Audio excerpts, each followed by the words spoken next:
यद भावम तद भवति। जैसा भाव होगा वैसा ही जीवन हो जाएगा। आज हम एक अत्यंत गहन आध्यात्मिक सत्य को समझने का प्रयास करेंगे। यद भावम तद भवति अर्थात जैसा भाव होगा वैसा ही जीवन हो जाएगा। गीता के 17वें अध्याय के 3 श्लोक में स्पष्ट रूप से व्यक्त किया गया है, श्रद्धामयोऽयं पुरुषो यो यच्छ्रद्धा स एव सः। अर्थात मनुष्य अपनी श्रद्धा और आंतरिक भावना से निर्मित होता है। उसकी जैसी श्रद्धा, जैसा विश्वास और जैसा भाव होता है वह वैसा ही बन जाता है। यदि आपके भीतर प्रेम का भाव है तो संसार में आपको प्रेम दिखाई देगा। यदि मन में क्रोध, ईर्ष्या और द्वेष है तो वही अनुभव जीवन में बार बार सामने आएंगे। बाहरी दुनिया से पहले हमारा आंतरिक संसार बनता है और वही बाहर प्रकट होता है। इसीलिए भारतीय आध्यात्मिक परंपरा बार बार कहती है कि अपने विचारों से अधिक अपने भाव को शुद्ध करो। केवल सकारात्मक सोचना पर्याप्त नहीं है। हृदय में करुणा, सत्य, नम्रता और ईश्वर के प्रति समर्पण का भाव जागृत होना चाहिए। जब हमारा भाव बदलता है तो हमारी दृष्टि बदलती है।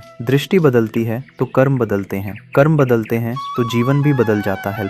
इसलिए आज से अपने भीतर यह संकल्प जगाइए कि मैं प्रेम, सत्य, करुणा और जागरूकता के साथ जीवन जीऊंगा। यही है यद भावम तद भवति का वास्तविक संदेश। जैसा आपका भाव होगा वैसा ही आपका जीवन बन जाएगा। धन्यवाद।